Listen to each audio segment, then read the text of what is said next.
Hey ladies and gentlemen, welcome back to Algebra 1. Today we're doing scatterplots.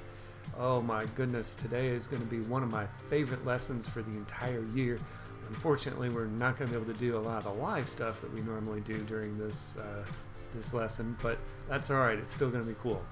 Alright, so today we're learning about scatterplots, and scatterplots is what's used to predict the future, whether it's talking about money or population or who knows, maybe even a terrible pandemic that is sweeping the nation. So buckle up, here we go. Now we're going to start just today, we're just doing linear stuff, so population and diseases and things like that. That's a little more complicated. You'll do that later on in life, but for right now, we're sticking with linear. So here we go.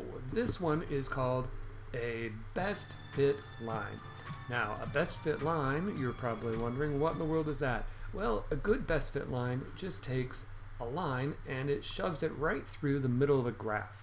So in this one, we're sticking it right through the middle of this graph. It follows the path of the points and it goes through 2 points. There are some points above and some points below. This is considered a good best fit line, also known as a trend line. This one would be a bad trend line because although it does go through 2 points and it does generally follow the path of all the points, there are no points below it right now. All of the points are above it. So you want to think of this as kind of the average of all of your points. It should go through the center of the graph of all of the points. This one would be an awful trend line, and the reason why is because it doesn't even follow the path. It does go through 2 points, but it is not following the upward motion of this graph. Now let's talk about correlation. Correlation, you can think of it kind of like slope. So think of it kind of like the slope. If your slope is going, oops, let's pick a color that you like here. If our slope is going up, then it would have a positive slope. So the same thing here. If my dots are generally going up, or if the slope of my trend line is positive, then it would be called a positive correlation. A line going downward like this would be negative correlation. Now in this case, we can't even tell where a line would go. There are points everywhere and there's no pattern to it. So this is no correlation. Now, normally I would have you come to the front of the room. We would measure how tall you were. I would ask for your shoe size, but unfortunately we're not together. So, since we're not, I just picked up 10 people who were walking down the street. I stayed 6 feet away from them and asked them to give me their height and their shoe sizes. And this is what I got. So what I want you to do is write this down right now in your notes. If you don't have your notes, this is going to be, I'm going to admit, a little more complicated. So go ahead, write these down, hit pause, write them down, and then I'll come back. Alright, hopefully you've written down those points. And so these are the heights and shoe sizes of 10 different people. Now you're wondering, Mr. Robinson, is this for real? Does this really work? Well, yes it does, and I'll show you in just a few moments how it really does actually work. But first, let's go ahead and graph these. So my first point is 359. So I'm going to go over here, 3 over 3, up 59. Well, that's 60, and they're counted by 1, so right beneath it is 59. And then my next point is 1172. So I'm going to go over 11, and all the way up here to 72. Look, that's me. Alright, now you go ahead, plot those other 8 points that were right there. Go ahead and plot those on your graph. Hit pause, do that, and I'll be back. Alright, by now hopefully you've graphed all those points and it should look something like this. You notice that I created a beautiful scatter plot and a best fit or trend line. This is the best fit or trend line. I picked 2 points for it to go through, and as you can see, those points are right here. This was the point 664, and this was the point 1172. Now, if you were doing this on your own, you may have chosen 2 different points, but generally it should follow the path of the points. Like this one goes through there, so the point 359 would also be a good one. 8.5, 68 looks like a good one. There's lots of good points for this one because all the points are really close to the line. All right, we though are going to pick those 2 points just so we're all doing the same thing.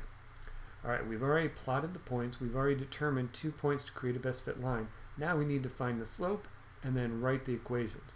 We already know how to do steps 3 and 4, but here we go. Let's do one together.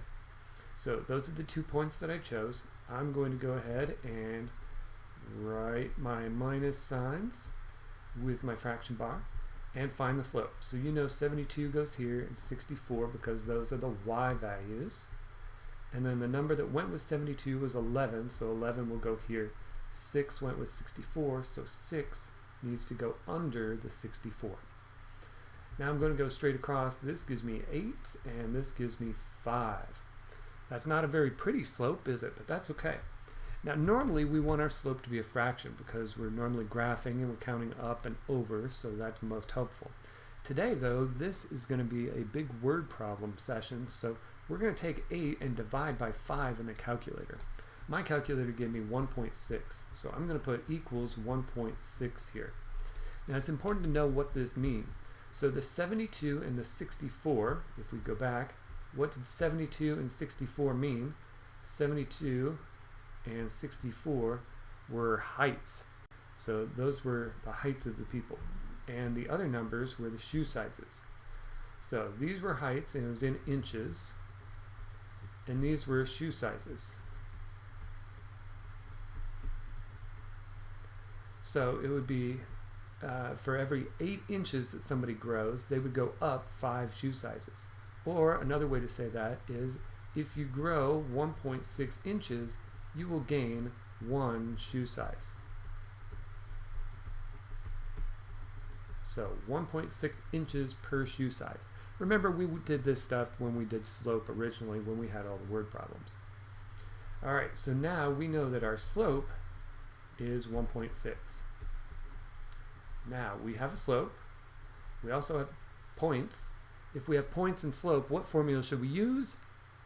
That's right, point slope form. So let's go ahead and draw out my point slope form.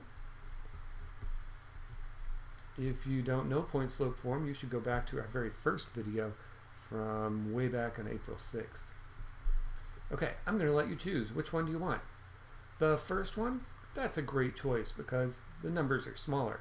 Honestly, it wouldn't matter which one you picked, you would still get the same answer. Alright, so we're going to take our slope and put it in the middle because remember m goes in the middle. The x value, 6, goes with x. And the y value, 64, goes with y. So what formula is that? Hopefully you think it is point slope. That would be correct. Next we're going to distribute the 1.6 through there. So that gives us y minus 64 equals 1.6x. And then I have to take 1.6 times 6. My calculator says that's 9.6. Alright, next step is we're trying to solve for y to put it in slope-intercept form, so I add 64 to both sides. That gives me y equals 1.6x, and then I'm going to take 9.6 subtracted from 64. That gives me 54.4. Alright, that's slope-intercept form. Now, I'm not sure that we've put something from slope-intercept form into standard form, but it is going to be super easy. And some people don't let you have decimals in standard form. I'm going to say it's okay. Alright, so we're going to subtract 1.6x from both sides to put it in standard form.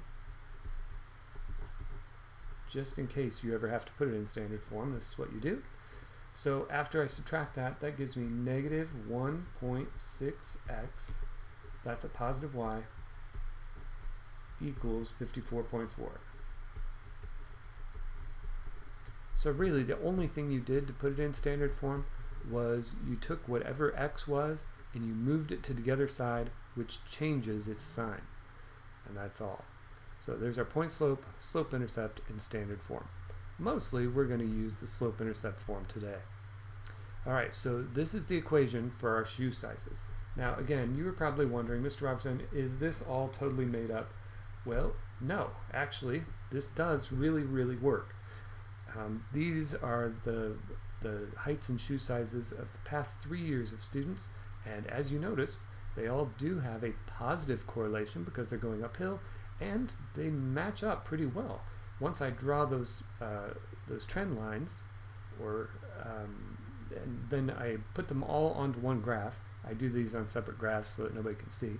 I plotted them all on the same graph here, and you'll notice that the lines are pretty close. They're pretty accurate. So this is actually the way that police can figure out how tall somebody is based off a shoe print if you've watched some sort of mystery show. Alright, so this is the equation I'm going to use. This is my shoe equation, and this is just based off of those 10 people. In real life, like the police would use a formula that's created based off of hundreds and probably thousands of different people and their heights and shoe sizes. Okay, so now, speaking of that, you find a shoe print outside your window. It is a size 16 shoe. So I want to figure out how tall is the person stalking me. Alright, that was my equation. But now, I don't really like using X and Y because that doesn't really tell me much of what it stands for. So let's go back here to our graph. X goes across, and that was shoe size. So over here, I'm going to go ahead and I'm going to use the letter S for shoe size instead of X. Alright, so I'm going to change this to an S. And what did Y represent? Well, if we go back here to our graph, Y was height. So I'm going to use H instead of Y. So right here I'm going to put an H. Alright, now, is the size 16 shoe? What letter does shoe start with?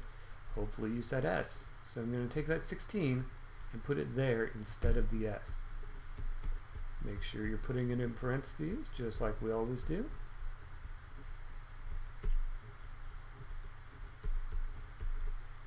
And now all I have to do is type this into the calculator. So 1.6 parentheses 16 plus 54.4. Well, we're lucky here. My calculator says that is exactly 80. Well, what does that 80 mean? Look back to the question. How tall was the person who made the footprint? He was 80 inches tall, or 6 foot 8 inches. Okay, let's move on to another one. We're going to use this exact same equation. We're still assuming that everybody's heights and shoe sizes would be the same. Alright, so you want to buy beautiful shoes for a friend of yours. You know that she's 58 inches tall, so what size shoe should you get her? Well, 58 inches is her height, so instead of H, we're going to put 58. And then copy everything else. This one will be a little tougher because you have a variable here. So to get it by itself, we'll subtract the 54.4 from both sides. My calculator says that's 3.6. And then you have 1.6 touching your S, so we're going to divide. I'm going to divide 3.6 divided by 1.6. My calculator says 2.25. What does that mean? Well, 2.25 would be the perfect shoe size for her. Unfortunately, there is no 2.25, so I would buy her a 2 or a 2.5 size shoe. Honestly, I would be on the safe side and buy her a 2.5 so it's not too small and crunching her toes. Alright, so that's basically the whole idea behind scatterplots. Now, just to make sure you got this, we'll do an extra scatterplot problem, and this should be in your notes, so if you have your notes with you, go ahead, use this. If you totally got this, you understand how to plug in, you can skip this section and move fast forward a little bit. So I'm going to take these numbers and plot them on my beautiful graph. So you go ahead, hit pause, plot those on your graph.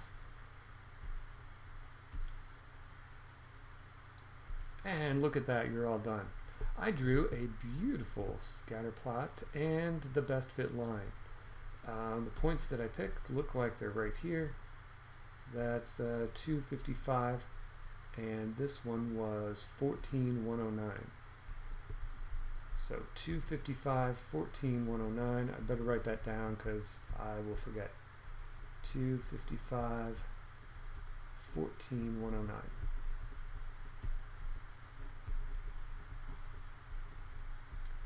Alright, so you should probably be able to hit pause, go ahead and answer these questions, and see how you do. Alright, assuming you're done, we're going to determine the equation for the best fit line in slope-intercept form. So first, let me get rid of this. So I have enough room. Alright, I'm going to find the slope. I'm assuming at this point you are such an expert at finding slope that I can fly right through this. Now the decimals might not be so pretty this time. That's okay. So I got 54 divided by 12, and I will of course do a decimal. Ooh, this is 4.5. It ended up working out nicely. So what did these represent? Going back to our beautiful graph, we had calories for Y and minutes for X. Calories was our Y, minutes was our X. So we could burn 54 calories in 12 minutes, or 4.5 calories per minute. Sounds good. This is our slope. I'll put M for slope. Some books call it rate of change, because this is how quickly your number of calories is changing over time. Alright, we have a point and a slope, so let's put it in point slope form. I always try to pick the smaller of the 2 points just because it makes life easier.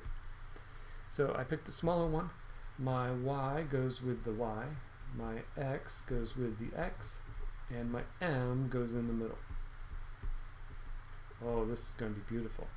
So I'm going to distribute the 4.5, and again, we've done this on previous videos, so if you missed that, go backwards to our point slope video. We distributed the 4.5, and then we're going to add the 55. So I get Y equals 4.5x plus 46. Now, there's an easy way to check to make sure that your answer is right or makes sense. So here my y-intercept is 46, right? So let's go backwards to our graph. Oops. Look at where my y-intercept is. My guess was that it was 46.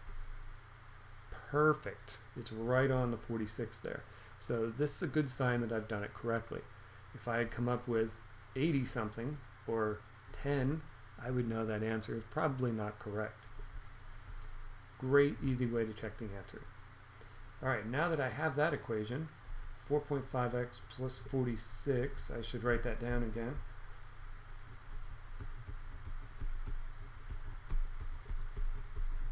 Now again, I don't like using x and y, so I should probably change that right now while I'm thinking of it. X was minutes and y was calories. So let's change this. So x is going to be minutes. I'll use m. And y was calories, so I'm going to use c. So this will be the equation I use. Alright, so I've done A and B. Now I'm ready to determine how many calories you'll burn in 20 minutes. So 20 minutes. Minute starts with the letter M, so you're going to do C equals 4.5 times 20 plus the 4.46. So in my calculator, 4.5 times 20 plus 46. My calculator gives me 136. C stands for calories, so that means I've burned 136 calories in 20 minutes. Okay, do you have any questions so far? No questions? Good. Alright. How many minutes must I practice to burn 200 calories? So, where would 200 go? Calories starts with the letter C. So when I rewrite this equation, I'm going to put 200 instead of C and copy everything else.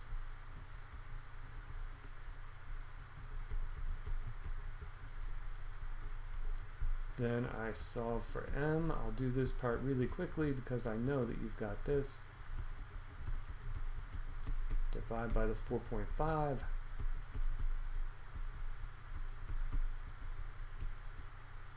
Now in my calculator, 154 divided by 4.5 is 34.2 repeating. So what does this mean? M is minutes, so it's 34.2 repeating minutes to burn 200 calories. Next, you should hit pause and do these two on your own.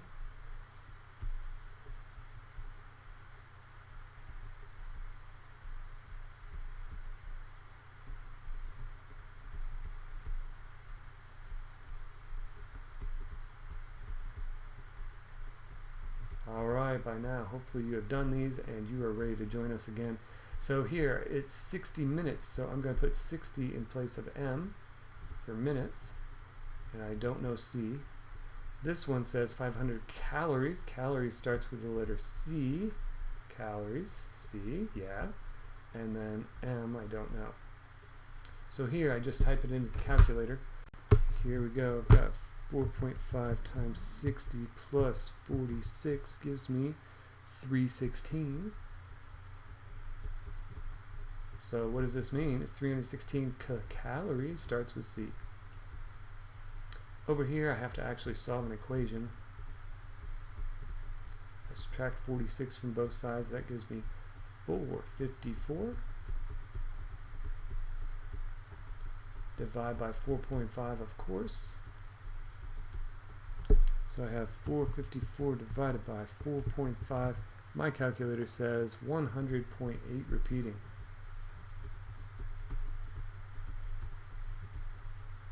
And what does that mean? M stands for minutes.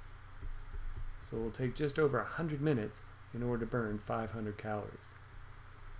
Okay, now we're up to my favorite part. So if you've not done this yet, go ahead and print off today's file that's in my Canvas page. It is Celebrity Scatterplot. So print that off, hit pause, print it off, and then come back. Okay, hopefully you're back now and you are ready for the Celebrity Scatterplot. So what you're going to see next is you're going to see this XY chart, and even if you don't have the notes, that's okay. You're going to see a list of people. And after that list of people, you're going to have your estimated age, and there's lots of blanks here, and then the real age. So right now what I'm going to do is I'm going to show you a lot of pictures of people, famous people that you might even know. If you do know them, great. If not, it doesn't matter. All you're going to do is you're going to write down how old you think that person is. Just take a guess. Now, some of these pictures are a little older now, so if you actually know the person's real age, then you're just going to have to guess based off the picture because you don't know how old the picture is. Alright? So, you're going to have 10 seconds to write down your guess. Now, normally I would tell you not to shout out your answer because it would skew other people's results. However, there's probably nobody in your class next to you right now, so shout it as loud as you want without waking anybody up. Okay, are you ready? Here we go.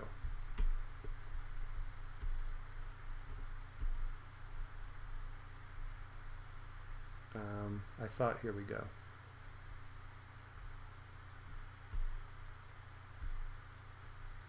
I'm pretty sure. We're almost ready. It wants to go. It doesn't want to go. Alright. 10 seconds. Write down how old you think Professor Rayburn is.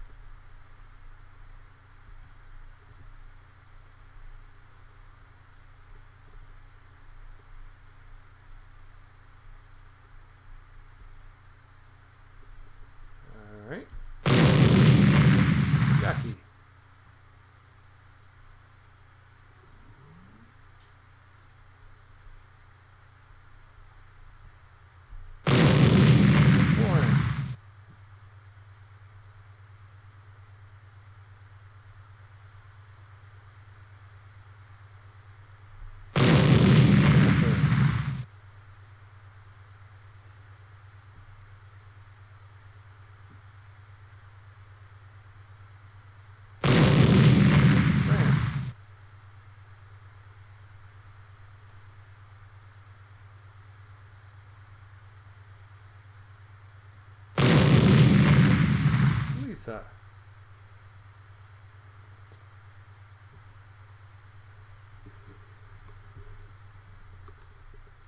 Donna.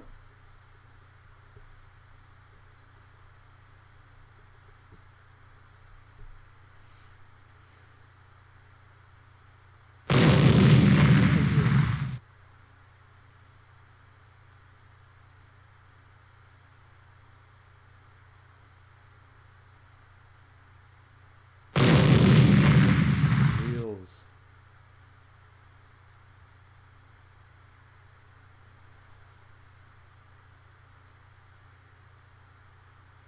Lyre.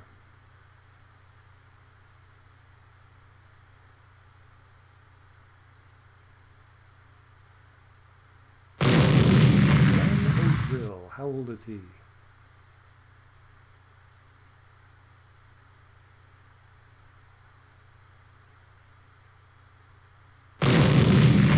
Kiara.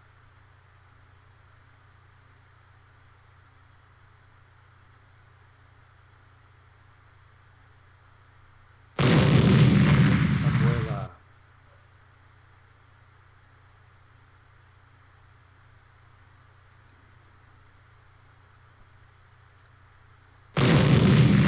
Elena.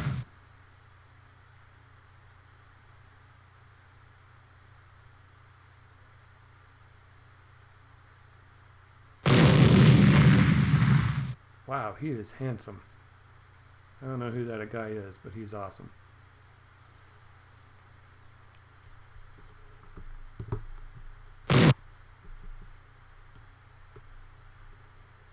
Jonathan.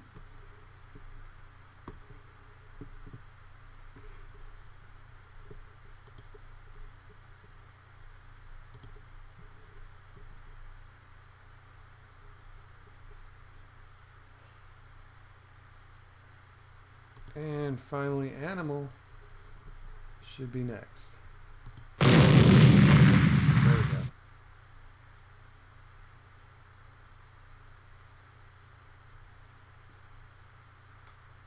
Alright, so by now, hopefully you have all the guesses. Now you have 5 seconds in the other column to write the actual age.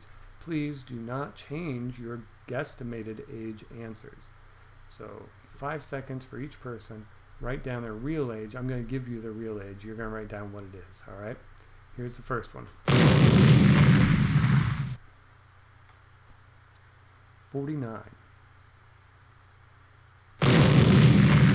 Jackie is 28.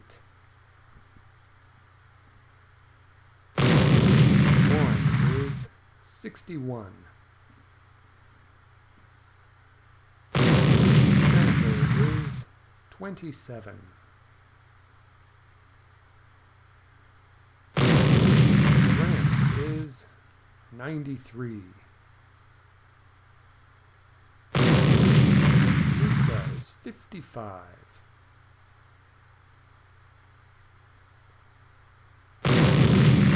Donna is 75.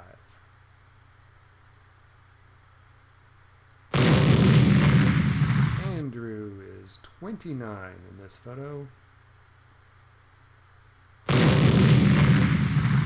Wheels is 61.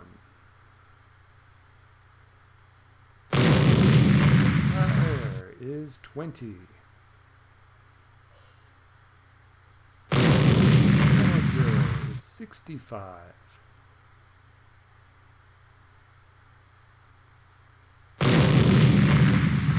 Kiara, 18.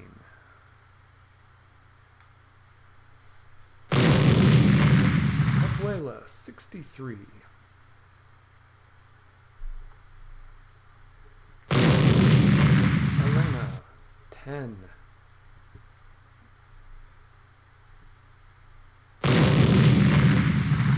That awesome guy, 40. Told you these were older pictures. Jonathan is 31.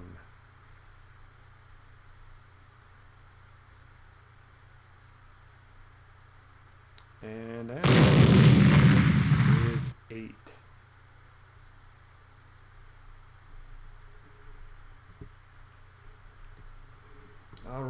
now that you have that, your homework is going to be to finish that worksheet, to go ahead and graph on the scatter plot and then answer the questions. And then you know what your other assignments are. They're all there on Canvas for you. If you have questions, you've got my email address. That's also on Canvas. And also, you know my office hours, which are listed on Canvas. We can chat face-to-face in virtual world. Well, I think that's about all we have for today. Thank you so much for playing along, for hanging out with me here. I hope you have a wonderful week. Don't forget to do that homework. Keep working hard. Thank you very much, everybody.